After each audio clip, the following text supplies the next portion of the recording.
Anyway, there we go. There we go. So I've been sober since the 24th of July, 1993. What are we going to talk about today? Sponsorship. I'm not especially qualified. I haven't been on a course on sponsorship. I have sponsored several hundred people over the past 28 years. And I've also, that's formally sponsored several hundred people, and there are probably several thousand people that have sought input, and I've given my AA input. So I've got some experience here. I think the first thing to say is that there are lots of different ways of doing this. So if you are being sponsored differently, or you're currently sponsoring other people differently, that's perfectly fine. There's no need for anyone to fall out over this. And I imagine different things work for different people. I've never been different people, so I don't know for sure, but I imagine that different things work for different people. Before I go into how I do sponsor, I will tell you something which didn't work. So I've had a number of sponsors in recovery, and some have been more useful than others. And the useful ones weren't always the nice ones. I've known some awesome, lovely people in AA who've been so kind and thoughtful and non-judgmental. Never express a view on anything. Just say sort of they're there and go to meetings and let go, and they quote from the book, and everything they say is absolutely impeccable. And they might have been to Al-Anon as well, so they know, let it begin with me, keep my big fat mouth shut. And the little porcelain face never cracks. You never see a reaction. Everything's all placid. And if you're like me, a sponsor like that is about as much use as a chocolate teapot. Because when I'm nuts, the point about being nuts is that I can't see that I'm nuts. I think I'm fine. I think I'm not nuts. I'm seeing things exactly the way they are. So I'm not going to find my way out of it. There is a school of sponsorship which says, oh, you just put the tools at their feet and you let them find their own way. Well, I didn't. I did not find my own way. In my first 8 years, I did a lot that was right, but I had seriously distorted perceptions of the world, and everything was still about me, even though I was using the program, but I was using the program so that I could live my life more effectively. I was still absolutely the center of it. I still had very sort of worldly values about security, particularly security and ambitions.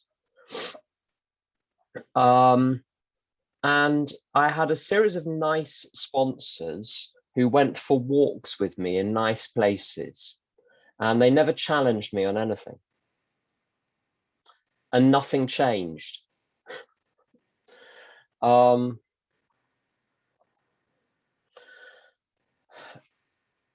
You got the program in principle, so everything that's written down in the big book, just in case no one's ever told you this, because no one told me this for a while. If you're wondering where the instructions for the program are, they wrote them down in the big book. There's some other materials which are helpful too, but that's where they put them.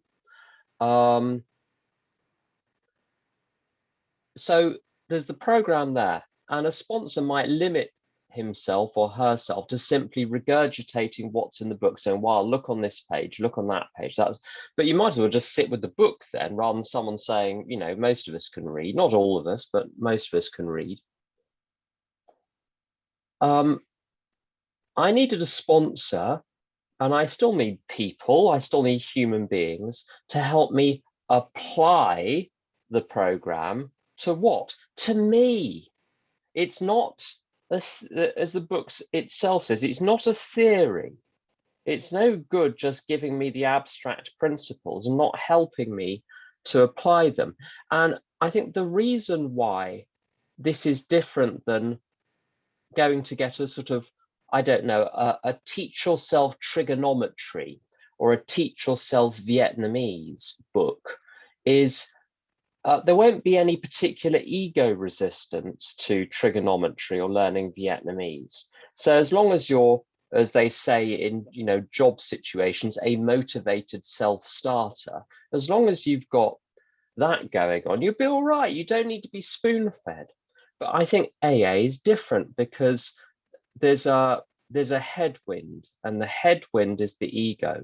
And I've needed other people to side with whom I can side against my ego, because me against my ego crying out plaintively to God is frankly not enough. I need people as well as God.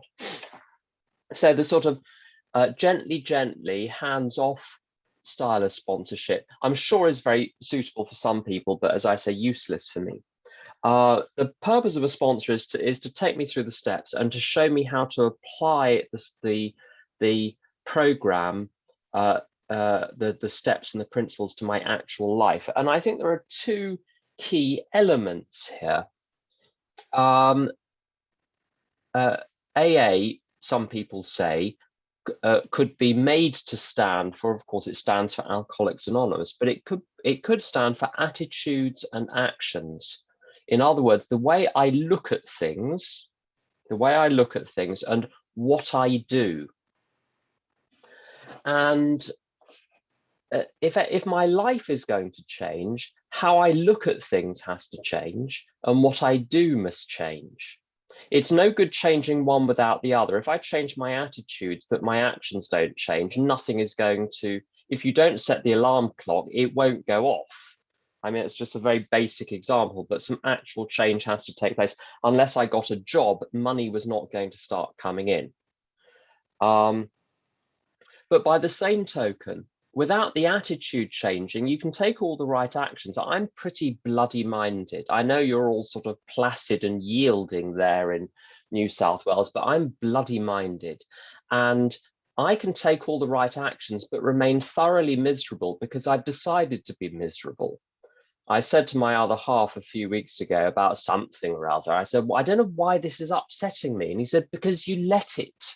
That's why it's upsetting you, because you're letting it upset you. And so I need both to change. If I change my actions without internally assenting to, internally going along with it, I'm going to create a tension like an elastic band. It'll snap, the actions will stop, and I'll snap back. What this has meant, as I say, because self-justification, I think, is one of the key characteristics of me as an alcoholic, is I've needed people to help puncture that shell of self-justification. So my sponsor is not in any formal position of authority, and the people that I trust, so my best friend in AA, my other half who's not in AA but is less hysterical than me, I, as it were, grant them authority to override my perception of situations. To say, you know what, Tim, you're wrong. You're completely wrong on this. And my job is to say, yes, that's correct, not to argue against it.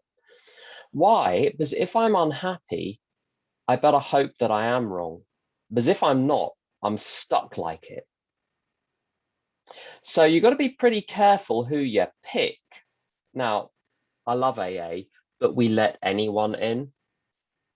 So you got to be careful who you ask for input from. You want to watch people in their lives a little bit first. Like how they treat animals is a really good, it's a really good test of where people are spiritually. How people respond to, as a friend of mine says, how people respond to dirt and water as well will tell you an awful lot. So I give people from whom I seek input the spiritual consent to speak openly, to call out inappropriate behavior, to call me out where assessment of what is going on. Where am I getting my facts from? Where am I getting my information from? You can produce almost any view you want if you go to the right or the wrong source. And so I surround myself with people who are not emotionally involved in whatever my bullshit is, who are going to say, you know what? Did you know your facts are completely screwed on this situation? You've gone out to find things which reflect your psychologically adopted stance. You're not seeing things as they are. I need those people to call me out and tell me I'm full of shit. I know I'm in trouble, as my other half the other day said to me, who's a professional in a particular area. He said, do you think I know more about this subject than you do? And I had to say, yes, you do. Trusting people that know better than me. You see, I'm the resident expert on everything when I'm left in the corner of my room thinking things out on my own. So I think 50% of the program, it seems to be about mental rewiring. What I think, how I think it, the attitude I take, where I get my information from, and 50% of it is about moral rewiring and getting on with being of service to the higher power and service to other people rather than having everything revolve around me. If a sponsor doesn't call me out on wrong thinking or wrong behavior, they're basically co-signing it. And I've used people who are sober a long time, who are nicey to basically keep myself trapped in inappropriate thinking and inappropriate behavior for a very long time, and it didn't do me any good. If I look under the bed and I say there's a ghost under there, and I get someone else to, look under the bed, if they say, well, there might be, I'm reinforced in my delusion. If someone shines the torch under there and says, there's nothing under there, dummy, the illusion is over. If you see the same ghosts as me, or even remain silent, you're reinforcing my delusions. So I've got to be really careful here. I phoned my sponsor from many years ago, Brian. I've got a different sponsor now, but this was about 15 years ago. I said, hey, Brian, I was thinking, well, I was what, 13 years sober or something, 12, 13 years sober. And I said, hey, should we go for a coffee, just like to hang out? And he said, you know, we're not friends, don't you? And the reason this was so important is because friends tend to be invested in you continuing to like them, and being called out means a risk has to be taken. The other person has to take the risk that I might say, well, F you then. So they've got to be uninvested in my reaction in order to tell me the truth as they see it. So that's why I don't mix friendship with sponsorship. There was one exception. There's a very, very unusual situation in my life where someone is kind of both, but we're sort of more co-sponsoring each other. We call each other out, and we're very close. But it's the one relationship in 28 years where friendship and sponsorship have worked together.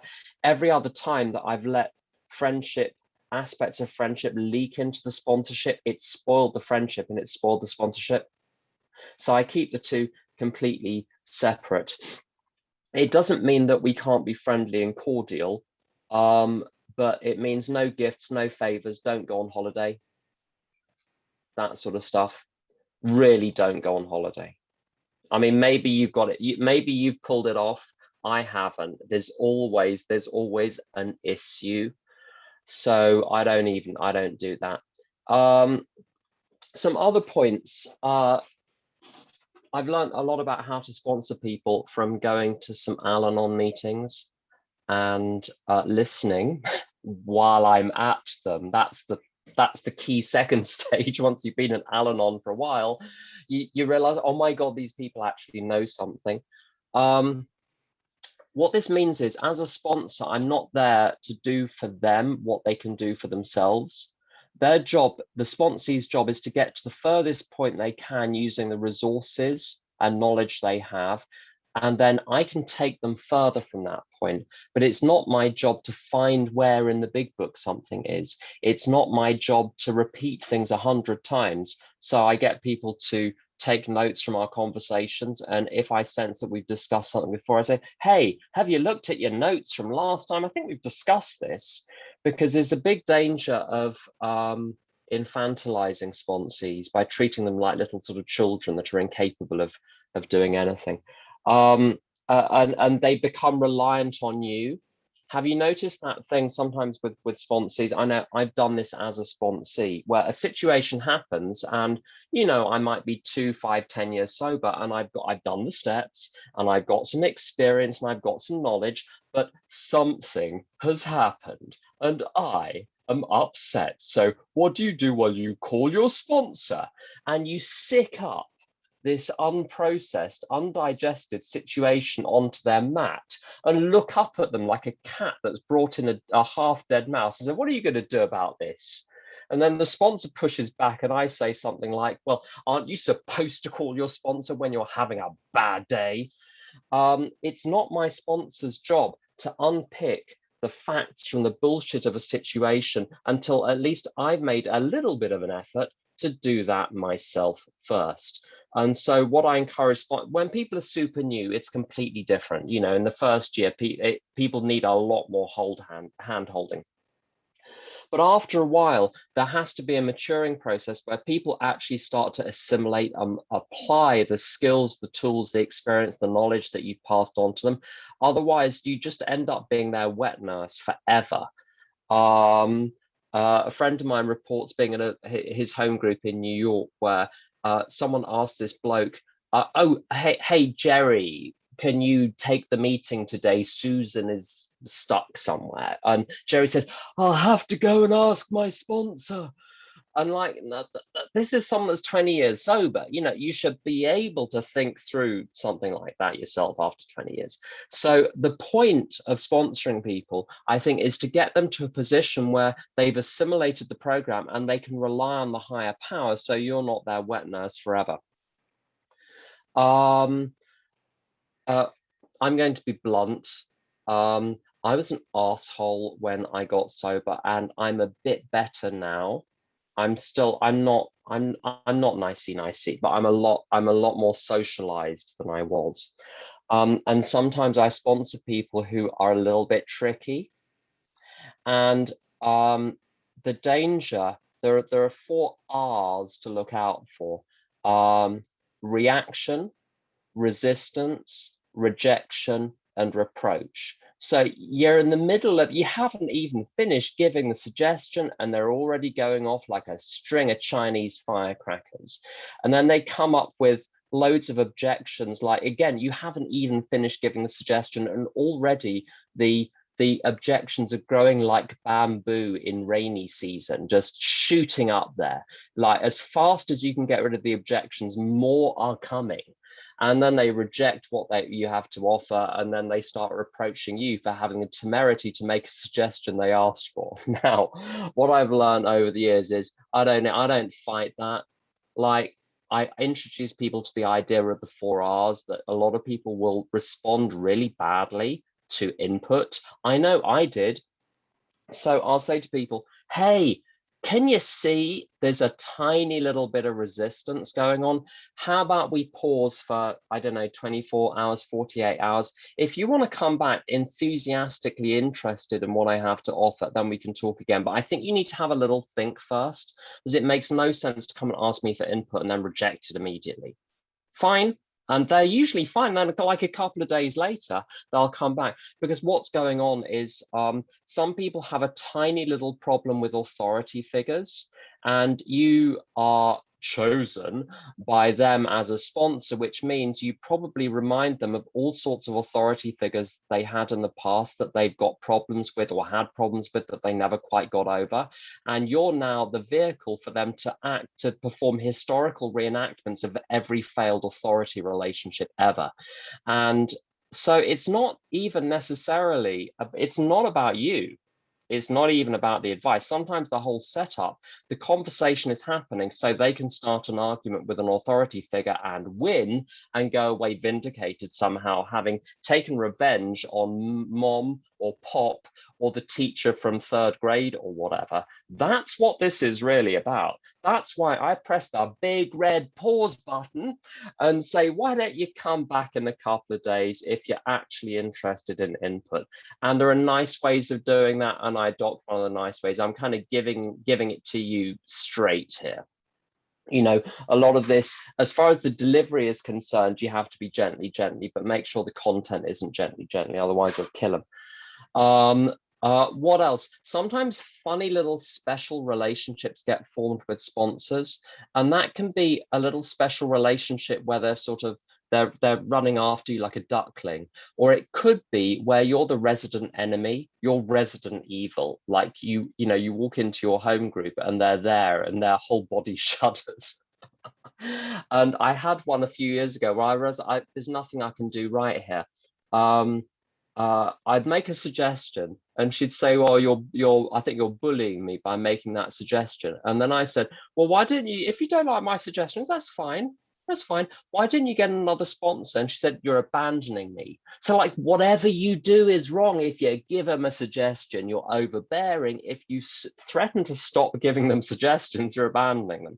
Once one of these weird little special relationships is formed, I'm not a psychologist, so I can't fix it. And I'm not going to go to couples therapy with the sponsee. Seriously, just find someone else. And what I've noticed, if people have like the same problem with 5 sponsors in a row, even they realize it ain't about the sponsor. There's a pattern here.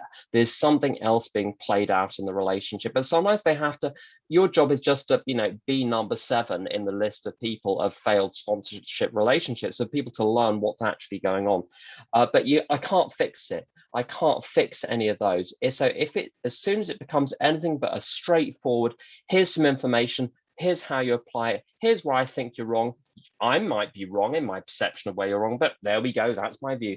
As long as it stays in that, it's safe. As soon as it gets beyond that to some kind of weird, you know, that thing when they call and your whole body tenses up, that's a sign that there's some kind of special relationship going on, that something is being played out in this which has no business in a sponsor-sponsee relationship.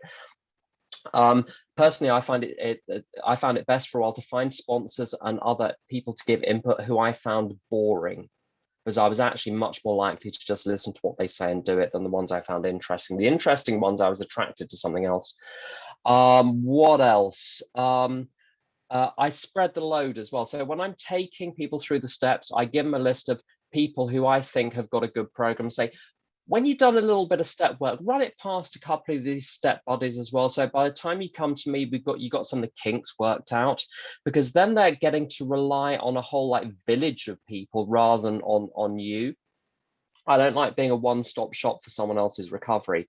Then they need a network of people in case the relationship with you breaks down. They need to have a bunch of people who they already trust, so it catches them if they fall. Then it reduces the pressure on the relationship with you to work.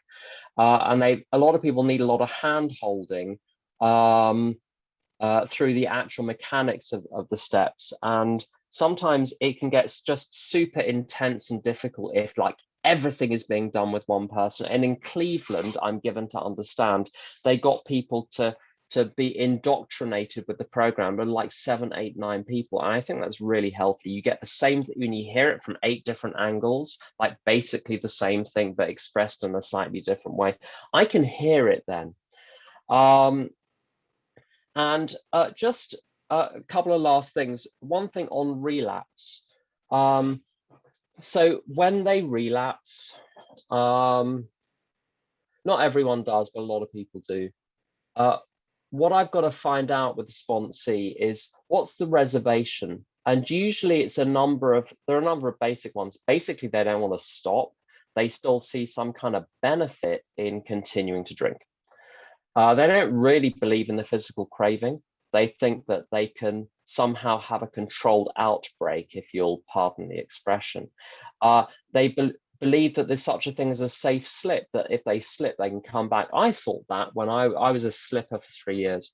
And of course, you can't guarantee you're going to come back. If the current washes you back up on the shore, you're lucky. It ain't because you're a good swimmer. And so coming back from a slip, people think that they can blow away the cobwebs and come back, and maybe not. People aren't necessarily convinced that a spiritual awakening is required to stay sober. They aren't necessarily convinced that they can't have a spiritual awakening just by doing like half of what AA suggests. So you find out the reservation, give them the program full throttle, either they do it or they don't. If after 2 or 3 slips they're still slipping, I suggest them go and find someone else. I don't know what's not working. Maybe it's me, maybe it's you, but let's look at what is happening. What is happening is you're slipping, buddy, and whatever we're doing isn't working. So try it with someone else. Rather than pushing treacle around a plate, which is what it can feel like if you keep them on like forever, slipping. Last point: how many sponsees do you have? Someone said to me, most people can handle one for every year of sobriety, and with a lot of practice, I think that can work. At the moment, I've got a few people I'm working with actively. I've got a much larger kind of pool of people that I'm like technically the sponsor, but they've been through the steps. They call when they have a question. That's about it. My experience is that I've got much more effective and much more efficient over the years. So I couldn't have coped with more than one sponsee at the beginning because it took up all of my energy. Whereas now it's like with any kind of any job, any business, you get better and quicker at it. You get quicker at spotting what's going on. And so yeah, it's possible to handle quite a lot of people, I think, with the right training from the right sponsor, because this isn't therapy. And I'm not there as the best friend. I'm not there as all sorts of other things. I'm the dinner lady slopping out the food onto the plate. And I'm not there to fix anyone.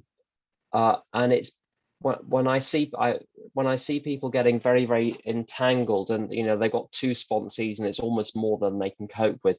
There's usually all sorts of other stuff going on. It's become this like weird, intense thing where it's sponsorship plus a whole load of other things. There isn't a shortage of people to talk to in the world, but there is a shortage of good sponsors, which is why I think it's important, if you've been trained how to be a sponsor, it's important for me to make myself maximally available, because I think there are more people that are looking for helpful input than there are people to offer helpful input. So that's why efficiency is much more important for me to sponsor maybe a large number of people, slightly more arm's length, slightly more business-like, than to have 2 or 3 super intense relationships, because I'm denying other people the opportunity then. So I tend not to say no, as long as it's appropriate for me to say yes. I tend not to say no. And then I let God show me how to manage the workload more efficiently so that I can cope with whatever I've just agreed to. I've gone over half an hour. I'm just very slightly. So I'm sorry about that, but I look forward to hearing if there are any questions. That's okay, Tim. You could have talked a lot longer. It's fine. Thank you. So I'd like to basically thank the